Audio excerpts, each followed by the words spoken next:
llegamos a la distribución beta. ¿Qué es la distribución beta o cuáles son sus características? Bueno, se dice que la distribución beta es versátil, ¿sí? Y que puede adoptar diversas formas dependiendo de sus valores de alfa y de sus valores de beta, ¿sí? Entonces, lo que nos va a permitir es modelar diferentes tipos de datos y de patrones de comportamiento. Y por ejemplo, la distribución puede ser simétrica, asimétrica. Nada, esto no lo vimos, o no lo grabé yo, pero hay un montón de información. Unimodal, bimodal, sí, por ejemplo. Entonces, las variables físicas,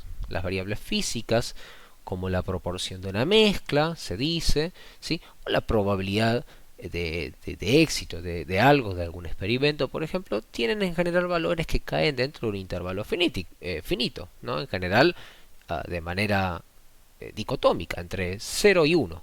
Bueno, eh, no de manera dicotómica, perdón, me refiero a que caen dentro de esos dos números, pero no necesariamente son 0 o 1, por supuesto. Eh, la distribución beta es ideal, va a ser ideal para modelar estas variables porque está definida precisamente, dice, precisamente dentro de este intervalo. ¿Sí? Entonces por eso dice, variables físicas como la región entre 0 y 1, ¿sí? Permite encontrar límites de tolerancia, es decir, en estadística los límites de tolerancia son valores que delimitan un intervalo, son valores que delimitan un intervalo dentro del cual se espera que caiga un porcentaje especificado de la población. Ahora bien, la distribución beta va a permitir calcular estos límites de tolerancia sin asumir que los datos siguen una distribución normal.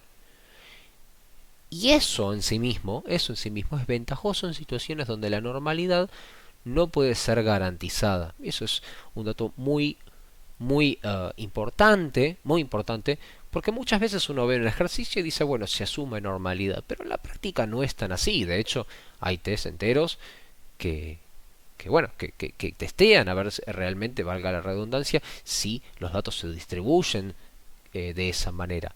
Pero muchas veces uno, bueno, estudia supuestos, ¿no? Y los supuestos obviamente tienen implicancias, y uno de esos supuestos es, bueno, se asume, tiene que cumplir con normalidad. Y después uno va a un ejercicio y dice, bueno, se asume normalidad o enuncia estos supuestos, pero yo no puedo siempre suponer normalidad, porque muchas veces los datos no están distribuidos de tal manera, y no es fácil, ¿sí? Que algo se distribuya simplemente en una campana perfecta de Gauss, como habíamos dicho antes. Entonces, por eso dice lo último, no requiere asumir que los datos siguen una distribución normal. Ahora bien, este es el cálculo, es un poco, bueno, un poco de miedo al principio, pero la distribución beta es una distribución de probabilidades continua, es continua, por eso hablábamos de intervalo, definida en el intervalo entre 0 y entre 1. Vean, noten que no tiene una parte negativa, como en la función normal, ¿sí? No está no está en espejo el resultado de un punto a lo largo del eje X respecto del otro lado, ¿sí? No está en espejo, a eso me refiero, ¿sí? Entonces se utiliza comúnmente para modelar variables aleatorias que están limitadas dentro de este rango, como ya se dijo, como bueno, las proporciones o bien las variabilidades, las, las probabilidades. Entonces, tenemos una función beta, ¿sí? Donde se tiene alfa, para un valor de alfa y para un valor de beta, en donde se plantea esta integral que va de 0 a 1, donde t a la alfa menos 1 por 1 menos t a la beta menos 1, ¿sí?